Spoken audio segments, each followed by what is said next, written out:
Hey, what's up, everybody? It's Jimmy here with JPAR Carolina Living. I hope you're doing well. Today is Tuesday, July 26, 2022.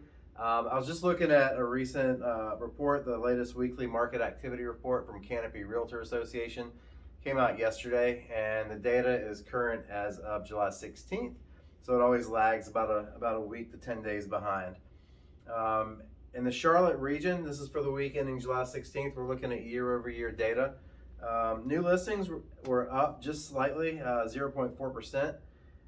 Pending sales were down 12.7%, and inventory had increased 26.3% year over year. So, a couple of things that when I see this, what it tells me is new listings are pretty much about the same number of new homes for sale or coming up on the market right now as they did a year ago.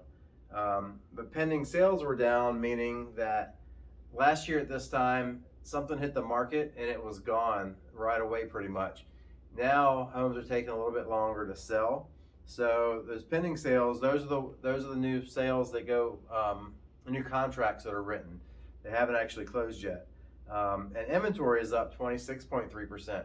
So what does this mean? So if you have the same amount of inventory coming on the market, you have fewer homes that are going under contract and more homes that are now on the market. What that says to me is that, and should say to you, is that the market has shifted. Homes are not necessarily just jumping off the market the day that they're listed. The strategy that we had just a few months ago and pretty much all of last year of get a listing, make it coming soon, put the sign in the yard, let's go coming soon in the middle of the week. We'll have an open house over the weekend and it'll be sold with multiple offers. That's not the norm anymore, whereas that was what was happening just about every single time during this whole real estate run up until just the past couple of months when mortgage rates increased from 3% at the start of the year to up over 6%, and they have come down a little bit depending on when you're watching this. Mortgage interest rates are back down into the fives at the moment, at the time that I'm talking about all this. So another very interesting point that they make in here is that that rental applications are up quite a bit. They're up 14. I'm sorry, yeah. So rental vacancy rates are very low. They remain at 6%, below 6% since Q3 of 2021. That's a 3-decade low. And because of that, because there's so few vacancies, landlords, apartments, they're able to charge a lot more rent. So rents on new leases have gone up 14.1% this year through June. And typically it's about 2 to 3% is the annual rent increase. That was before the pandemic started. That was a typical rent increase. So if you're renting a home, if you're looking to rent, the cost of renting a property has gone up exponentially. Whereas, and that just shows the volatility of renting versus owning a home. One of the things when you own a home is that you pretty much have fixed costs as far as what your mortgage payment is going to be. Now, taxes obviously can change, insurance rates can change, but as far as your principal and interest that you're paying on your loan, if you've got a 30-year mortgage, that's set, that's fixed for 30 years. It's not going up, not going down unless you decide to refinance. So that's one of the benefits of owning a property is that you know what your costs are going to be year over year. We also have some data for the month of June. Overall, this compares June 2022 to 2021.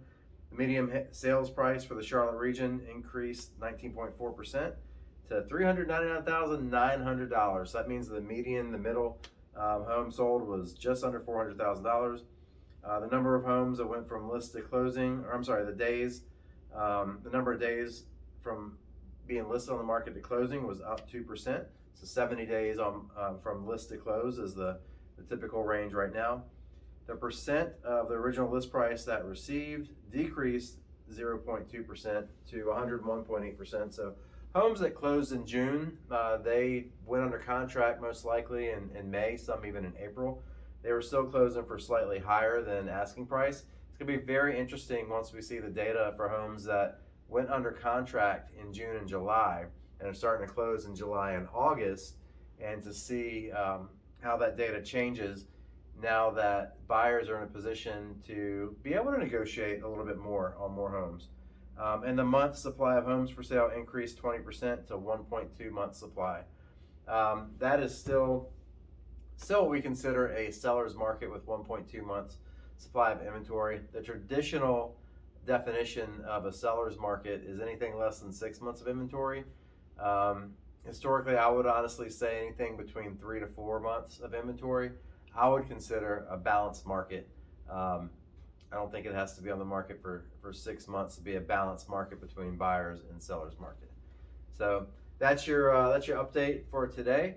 If you have any questions about anything I've talked about or anything about the real estate market, let me know. You can contact me directly at 704-313-8514.